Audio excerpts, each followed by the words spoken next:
Now, He died. CO2 in the natural atmosphere is what, 0.0001% or something? What is it? Yeah, 0.003%, I think it Zero. is, or 0.03%, one or the other. But it's so little. It's a trace gas, Yeah, and we survive by virtue of the fact that our mechanism of oxygen transport and delivery is so effective. right. um, but if you look back, the current beliefs anyway, in science is that the atmosphere of the Earth was had much well, it was what I've read is that they think that it was almost totally CO2, going way back millions and millions, billions of years ago. Well, that would be due to the origin of life being this vast mass of microscopic one cell beasties that originated way down near the nuclear core of the Earth. And that's where, if you really step back and think about this a little bit, that's the most likely explanation for the origin of life, because the nuclear core is constantly producing energetic chemicals that can serve as food for these things, and it has a rock steady environment. As hot as, like, we originated from hell. you know, Mhm. so it's real hot. When you don't Right. have to go very far down, it gets way hot. And when the Russians dug their deepest hole in the earth, you've read Yeah, about that, right? yeah. They actually, what stopped them was they got so deep that it just started melting their drill bits. Gosh. That was as far as she rode, you know. Um, and still they were finding bacteria, or they may be, still other classes of bacteria. We know there's three. We found three. There's bacteria, there's eukarya, which is us, and then in between the two, there's archaea. Archaea. Yeah. Yeah, but there may be others. We haven't. There's more we don't know than we do. So anyway, And that's what, and that's CO2. How's that connected to CO2 being higher at that time? well, these bacteria have all kind of metabolic pathways. They all respire or generate energy through their cell walls. So, the one cell creatures are incapable of forming multicellular creatures because they have to breathe through their walls. The eukarya, like, we're made out of eukarya. So our cells are thought to be, like, I don't know, parasitic or something. They've engulfed these other kind of free living cells in the ancient past, including mitochondria, and the mitochondria are now like symbiotic, or they live inside our cells, and we do for them and they do for us. That's symbiosis. Like lichens, consist of fungi and photosynthetic cells that live in harmony, and they help each other out. The fungus just digests pure rock and produces minerals that the photosynthetic cells live off of or need, and then they generate food from photosynthesis, and the fungi eat some of that food, and so they share, and so that's symbiotic. So anyway, so that's mitochondria that enable us to generate ATP energy from within. So then, well, as a consequence of that, of course, we have to have, mechanism of oxygen transport and delivery to deliver oxygen to the cells. And we have to have that includes your circulatory system, that, and the heart and all that good stuff, that, and the lungs that pumps, the oxygenated blood, through capillaries deep inside your body. You got to have digestive systems to break down the food into forms that are digestible to these eukaryotic cells. Now, glucose is the prototypical substance, sugar, Yeah. but they can digest protein and uh, fats, and fats have to be broken down, though, so that they'll they can be transported in your blood because fats normally float on water. So you have to, digest them, and that take this out, like starting with your saliva and your chewing, and then, all the lipases in your intestines, and, bile salts. All these things are involved. It's complicated in breaking down the fats, and then they have to be bound to this special class of proteins called lipoproteins. Then and only then can the stuff be transported in your blood. So anyway, so the more you look, the more fascinating it becomes. And You said CO2 is a trace gas, and yet it seems to be such a critical element for the future of medicine, from what you've discovered with your work. well, it's critical for life. I mean, we have to have it. We generate it from within our bodies, fortunately. Um, but plants have to have it. Um, and it's like the subterranean beasties that produce water in our oceans. It produces the oil that seeps up to the surface. It all comes from these microbes living, in this vast mass, miles deep beneath the surface of the earth. Their lives, their existence paves the path. We're like the icing on the cake, living on the surface of the earth. We couldn't do that until they created the oceans and created the atmosphere, and and so, that CO2 atmosphere that was so abundant in the way distant past, we've gobbled it all up. Hmm. And so as soon as the CO2 arrives on the surface of the earth, it gets eaten. So it's like you're saying it's like the primary fuel for life, Yeah. not oxygen. Uh-uh. Oxygen's toxic. Why does it get all the credit? We're fucked up. Oh, oops, I shouldn't have said that. I guess getting over a cold. Yeah, Yeah, it's all, inside out. That's the fun part of stress theory, is everything's turned inside out. It's the opposite of, we're looking for life in all the wrong places. We're looking for life in nice ocean blue waters and sunny skies and fresh air and blah blah blah. No, we came from hell, you know. We're eating toxic substances and stuff.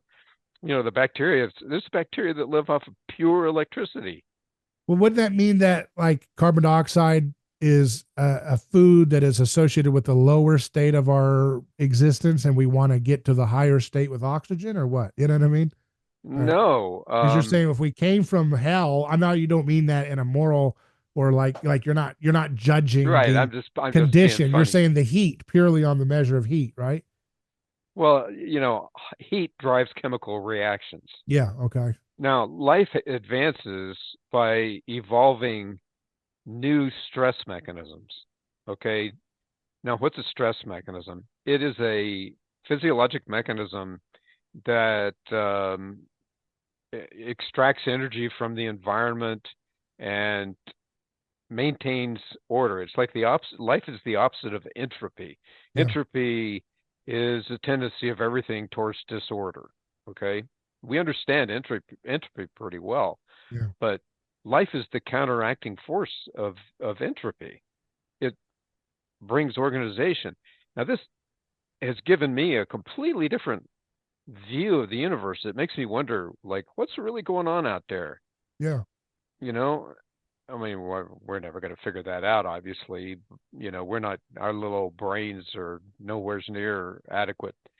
So, but we putz along, we we learn a little bit about science, and when we can come up with a theory that enables us to predict that if we do this, then that happens, right? And do that successfully, well, then that's something. That's something really valuable, right? Yeah.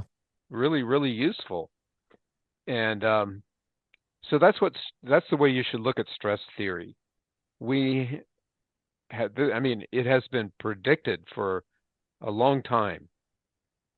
Now we've got a mechanism that explains it, and enables it to be tested. And this is big. This is huge because this is like this big gear in the mechanism of life sitting right smack in the middle. And you put that gear in there, and all of a sudden the whole thing starts moving and going around and around and around. And you see, oh, wow, now I can understand all this other stuff, right? Mhm. So why do we have so much oxygen again? Oh, If well, that's the rise of photosynthesis, produces oxygen as a side product. And that has brought oxygen. But now oxygen is toxic. Like if you breathe oxygen, pure oxygen for say 24 hours, especially if you're hyperventilated on it, it'll literally burn your lungs. so you said that we have all this oxygen because of photosynthesis, but it's not because it's exactly the ideal thing for us to be breathing at that level that we have it in our atmosphere. Is that right? Well, our Is it at the right level for our flourishing in the atmosphere mixture or no? it's necessary for us to live because Yeah. our cells utilize oxygen as part to burn food, if you will, to generate ATP.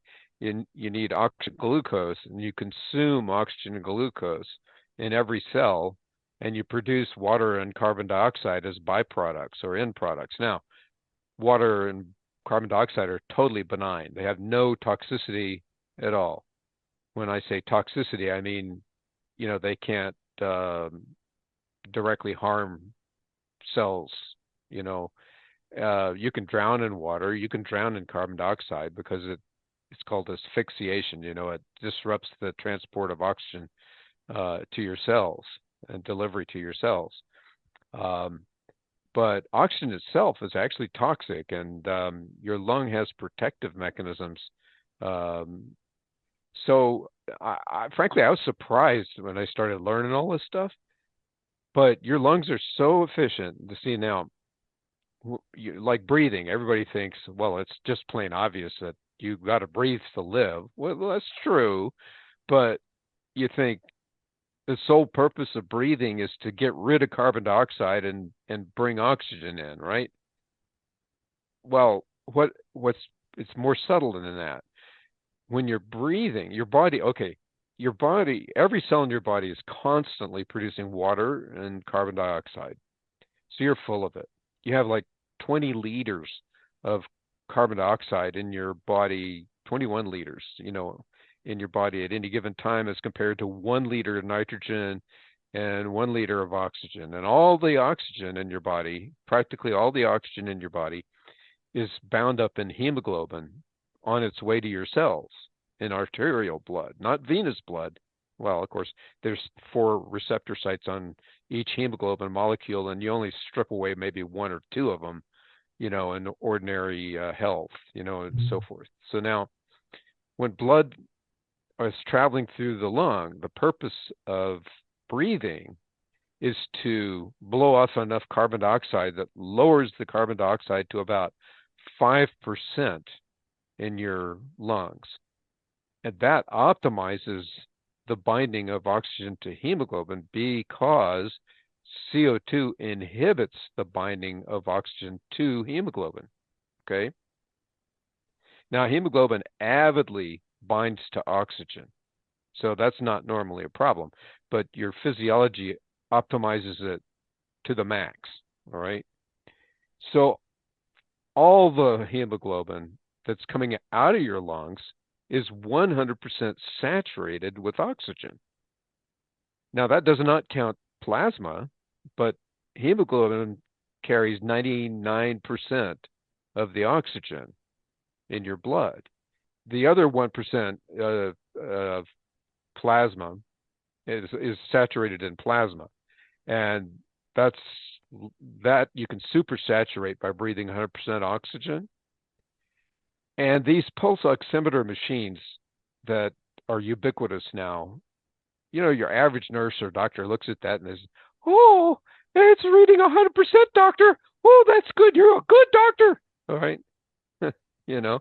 But the pulse oximeter is using 3 different wavelengths of LED light. It has little LEDs inside the sensor, and it shines through your skin and bounces off the hemoglobin. And then they built an algorithm. So they have a sensor that detects the three wavelengths come bouncing off, and if your arterial blood is desaturated for some reason, then not as much of this frequency bounces back, and you get a greater overwhelming imbalance in the reflected light coming off the blood. Am I making myself clear so far? Yeah. Yeah. Yeah, your audience might enjoy hearing this, Yeah. but you get these various factors like methemoglobinemia that can alter the light coming back, and this. So what I'm trying to say is the pulse oximeter isn't perfect. Okay, it's not measuring the actual saturation of oxygen directly. And I actually did a study uh, in the operating room on the last 1,500 patients that I anesthetized using a transcutaneous oxygen sensor, which what you do is you put a little cup on the skin, on the patient's arms is what and you drop some saline in that cup, which is totally benign and safe and everything. It's a non-invasive monitor. And then you take your little sensor and you screw it on there. Well, it's got a heater on it, so it heats up the skin a little bit, and that arterializes the capillaries. So like the heat makes them open up. It opens the capillary gate. So then, the arterial blood is getting into the capillaries, and it's flowing through all the capillaries so fast that very little of the blood uh, um,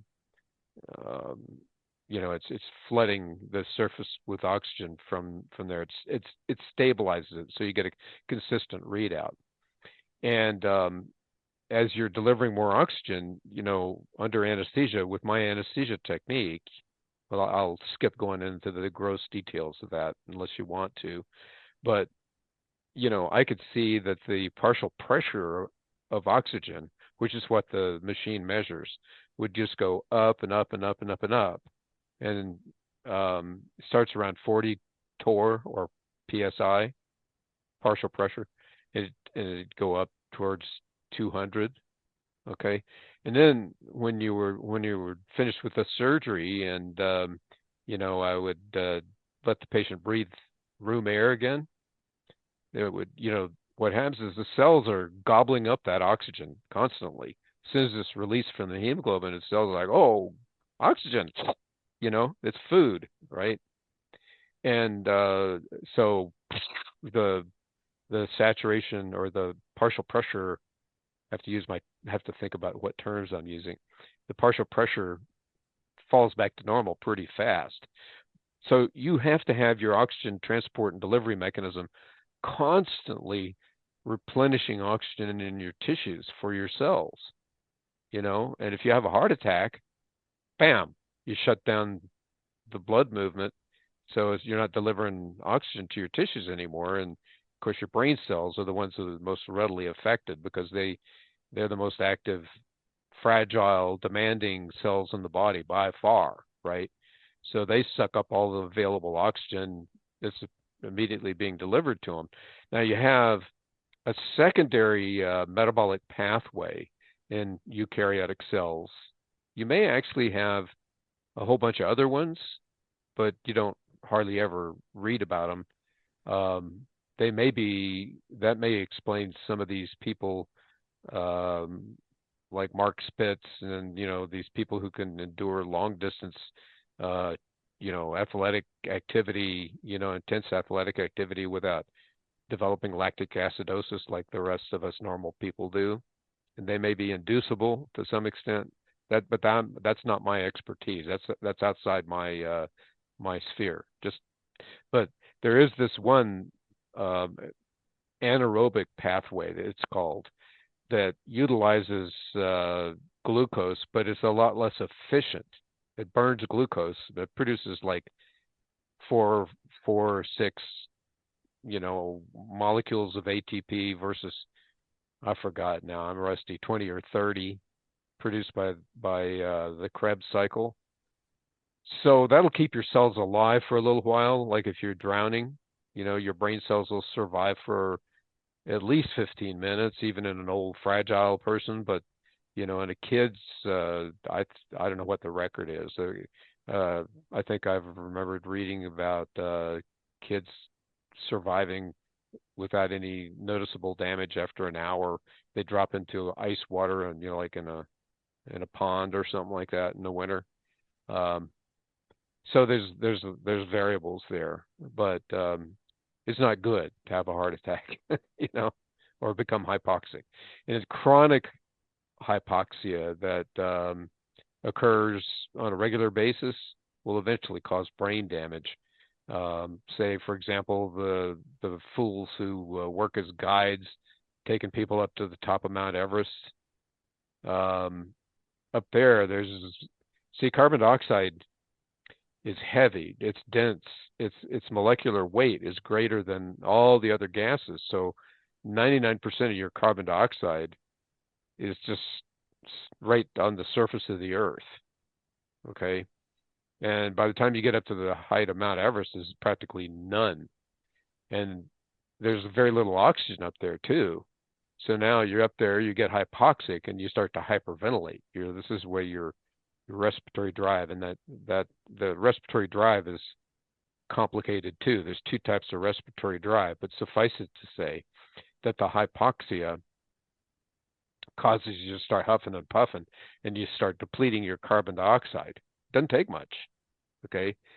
Now then, you deplete carbon dioxide within your body, then in your toes and distal tissues and muscles and things, you depend on the carbon dioxide being higher in those tissues than in your lung.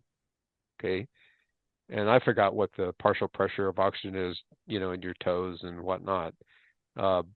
Doesn't have to be that much higher, but when your blood gets to your peripheral tissues, that higher level of carbon dioxide inhibits the binding of oxygen to your hemoglobin, so that the oxygen can release from the hemoglobin into your tissues.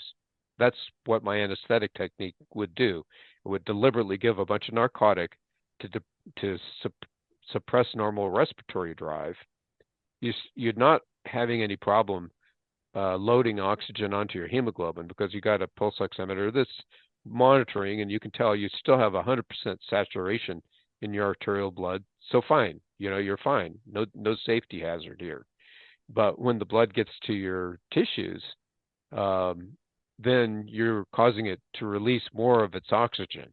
So instead of stripping off one or two, maybe it's knocking out 3 or 4, right, of your oxygen atoms, and then you get an increased partial pressure of oxygen in your tissues. Now, your problem with anesthesia, the way we are brainwashed, this is the great medical hoax that we're going to talk about, is that when you hyperventilate, use mechanical hyperventilation, you're stripping out carbon dioxide from the body, lowering the total volume of carbon dioxide in the body. So when the blood gets to your peripheral tissues, it doesn't release, because there's not enough carbon dioxide to make it release. So now you're starving your cells of oxygen. And that can, that has very practical ramifications. It causes nausea and vomiting and bowel ileus. Because why? Because your bowel has been starved during anesthesia. And old beezers, I'm one. Okay. It's not funny, because as you get old, your capillaries wither away, and then you're not as resilient as you were when you were a kid. And so you take grandpa and you subject him to this standard anesthesia technique, which you hyperventilate the hell out of him, and you think, oh, I'm wonderful, I'm good, and everybody thinks I'm good, because that actually exaggerates the pulse oximeter reading, okay, and makes it read, bam, 100%, like the bell rings in a circus sideshow, right? You talked about as you age, your capillaries break down, right? Mm-hmm. theoretically, if one were to bathe in CO2 every night through 100% CO2 body stream, like Steve Scott or some other method, Hmm. um, could you look like a 30-year-old at 70 or 80 just with that alone and other healthy, lifestyle choices? I believe you could. Yeah, I believe you could. I believe you would. For example, in the animal world, you have these mole rats in Africa that are just like rats, but uh, they dig these deep burrows in the ground. And so down there's very little oxygen because there's all these rats living together, sucking up the oxygen, and they're all blowing out carbon dioxide. So they have high levels of carbon dioxide and live like twice as long as ordinary mammals their size, right? I forgot how Yeah, many years they live. And yeah, the same thing applies to bats. Well, yeah, bats live in caves, and caves are replete with carbon dioxide because carbon dioxide is coming up from deep beneath the Earth's surface, so it accumulates in caves. We can go into, you can actually get yourself killed in a cave because you can blunder into an invisible pocket of carbon dioxide where there's yeah, not enough oxygen, and it'll yeah. knock you off. When I Okay. was when I was recently down in a gold mine in Colorado, thousand Uh-huh. feet old gold mine, they said they have to watch out. They had a little candle Yeah. because they have to see if there's any CO2 that comes up through the earth every now and then or whatever Yes. and can knock you out. That's interesting. Yes. But people don't understand this. They think that CO2 is toxic. It's not toxic. It's just like water. It'll drown you. Okay. Now, Um, oxygen is toxic, Oxygen is toxic. You actually have protective mechanisms in your tissue and your lungs and that as help. is that the core distinction why you say CO2 is more essential for life than oxygen because of that distinction there? One is toxic and one is not. Well, I think that life evolved without oxygen. It evolved deep beneath the surface of the earth, and it produces carbon dioxide. Life is a byproduct of carbon dioxide. Probably there's a bunch of other metabolic pathways that bacteria use that produce carbon dioxide. That's outside the scope of my knowledge. And frankly, I never even had a microbiology course. I wish I had. That's one of the missing pieces of my um, education. Just what about hydrogen? A lot of people are supplementing, they're inhaling hydrogen, they're drinking hydrogen enriched water in alternative health spaces. What would hydrogen do? Would that help you?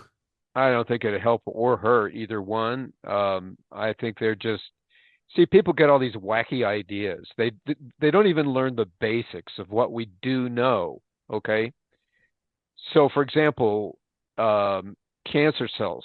Just picking something, that's everybody's favorite. Everybody wants to have a crackpot theory about cancer.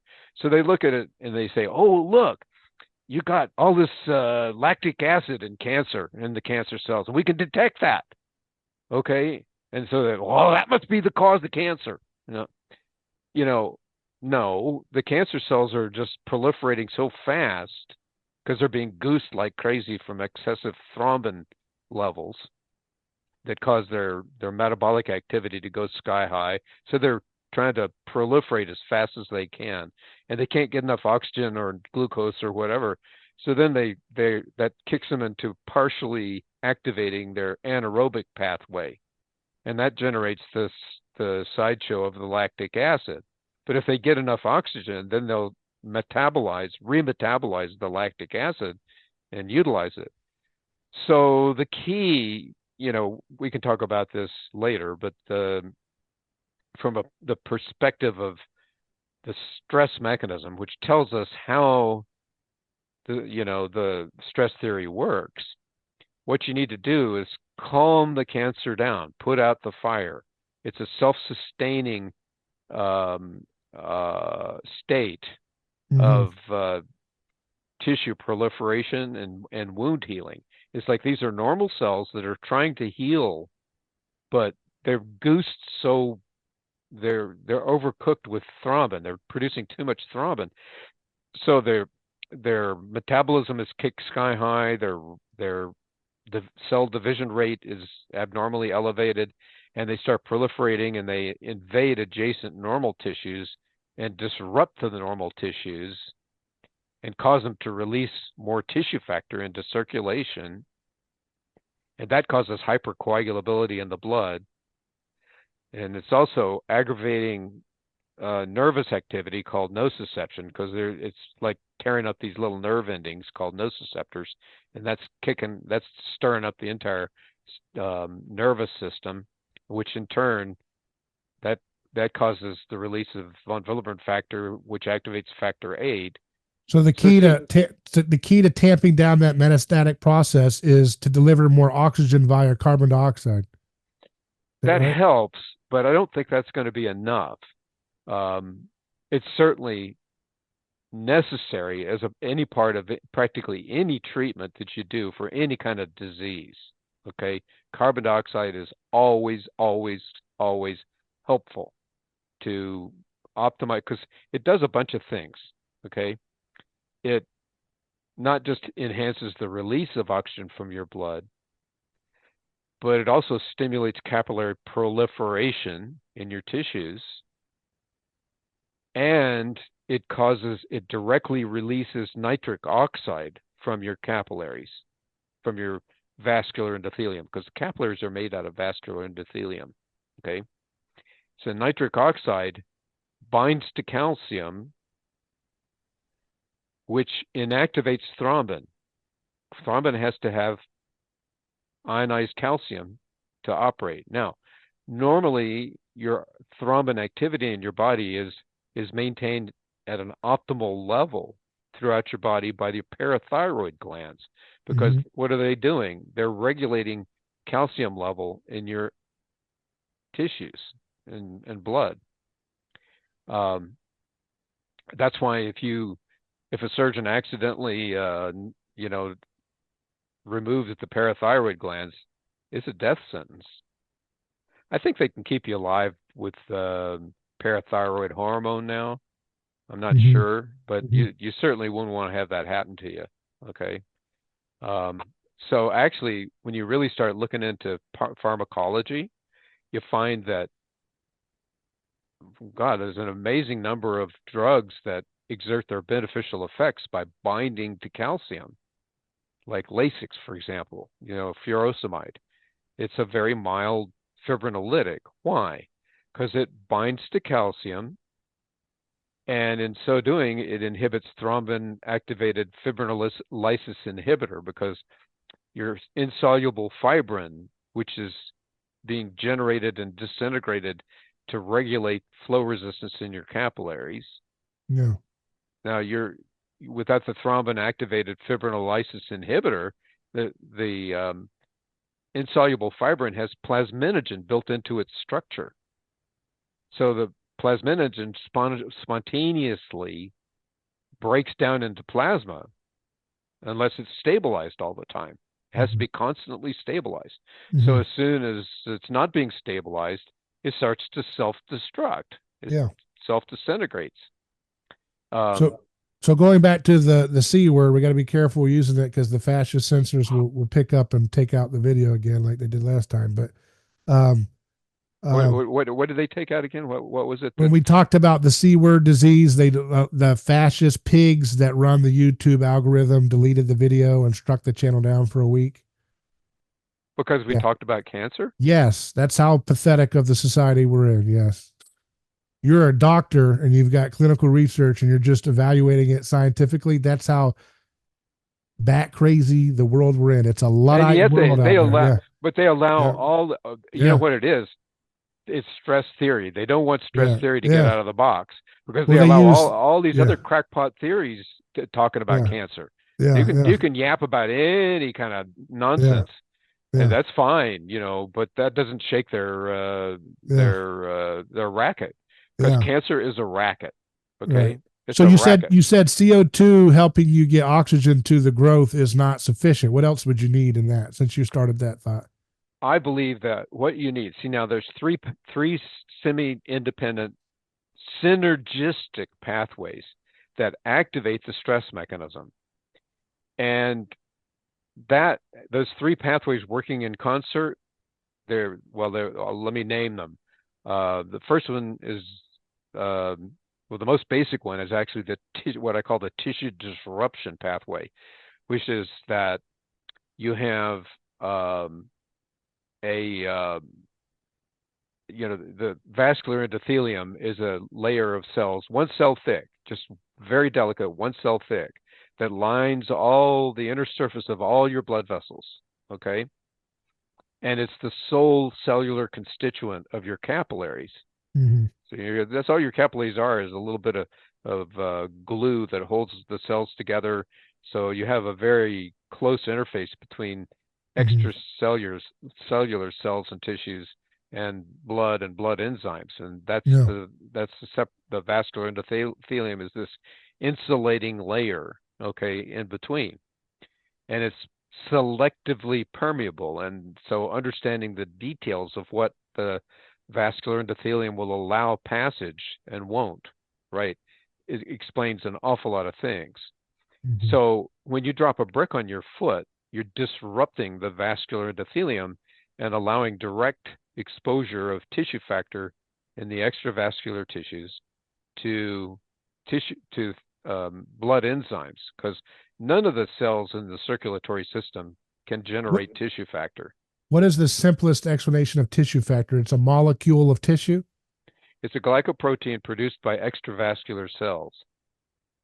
Okay, say that. Okay. Say that. Give us an analogy or something for that. Anything come to mind that would help us? Well, a glycoprotein is a sugar bound to a protein, Okay. um, and it's produced by it. It's an okay. What tissue factor does? It's a hormone, and what it does is it binds to coagulation factor 7. When I say Mm-hmm. coagulation factor, I'm just speaking in the standard terms, because there's also a tissue repair enzyme. It's not just coagulation, because coagulation is like the first step of tissue repair. Okay. Mm-hmm. So anyway, the the tissue factor glycoprotein binds to factor 7, which is an enzyme, and stabilizes the enzyme and enables it to exert its enzymatic properties. Well, turns out that factor 7 is like the trigger for the operation of factors 8, 9, and 10. Without factor 7 activation, none of the other enzymes can work at all. Okay? So now you have an engine of tissue repair consisting of tissue factor, factor 7, factor 10, and insoluble fibrin. I mean, excuse me, I trip over this all the time. Soluble fibrin. Okay, that takes another lecture. It's like we need to break Yeah. our talks down to about, I don't know, 5 or 7 little Yeah. lectures, and Yeah. they need to be. And actually, I would want to place these on my website. I want to share Mm-hmm. them with you. Let's Okay. do it. Yeah. Um, Well, let's land the plane here. Give us a preview of what you want to talk about next time. Let's just leave it there, and we'll leave it as a sneak peek for next well, time. let's try talking about the great medical hoax of the 20th century Yeah. and the founding Next of time. because it's dramatic and we can prove it. And actually, if YouTube tries to shut you down on this, you could file a suit against them, because the Mm-hmm. beauty of this is that this is very, very well documented. And now nobody looks. Mm-hmm. I traced the references backward in time to the 1930s, and I hit a gold mine of published information that's Mm-hmm. still available, and I don't think they can make it go away. And That the greatest hoax is the attack against CO2 and anesthesia. it The was, whole. yes, it was a hoax that was invented by Ralph Waters, who was a political genius and Okay. devil. Okay, it was a criminal. Well, let's And leave it there. We're going to find out what was the greatest hoax in medical history next time we have Lewis Coleman, MD, on with us. Lewis, where can we go find your book or your website, please? As we my website is called www.stressmechanism, all one word, .com. Is that Okay, simple? very good. Um, Stressmechanism.com. Right. Dr. Lewis Coleman, and the book. Can you hold it up for people to look at it, please? Absolutely. There And we go. those who are just listening only, 50 years in lost, 50 years lost in medical advance by Lewis Coleman, MD, anesthesiologist. We're going to pick up where we left off right here next time we have Dr. Coleman on. Thank you, sir. Yeah, well, sure. Also, this is published on Amazon Yes. exclusively right now. Okay. So it's easy to find. Very good. Well, thank you for your time. Oh, it was a pleasure. This was good.